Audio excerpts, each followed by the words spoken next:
আল্লাহু আকবার, আল্লাহু আকবার। আজান তো পড়তেছে। আচ্ছা, পরে গেম খেলবো, আগে নামাজটা পড়ে আসি।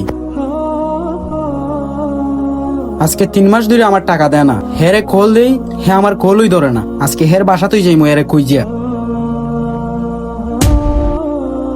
আরে ও তো নামাজ পড়তাছে, যাই কালকে আসবো।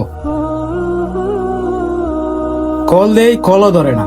এই জায়গার মাঝে প্রত্যেকদিন বসে আড্ডা মারে। কয়েকদিন ধরে এই জায়গার মধ্যে আড্ডাও দেয় না। ও কি করে বাসায় গিয়ে দেখে আসি তো।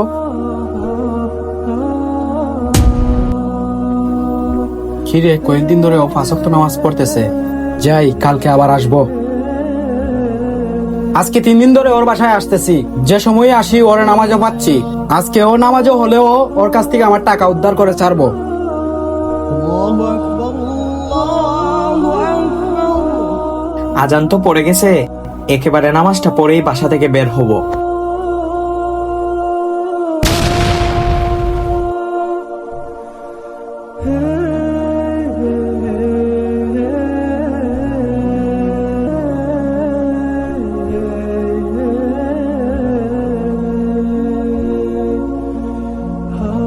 ভাই ভাই ভাই, কি হয়েছে ভাই?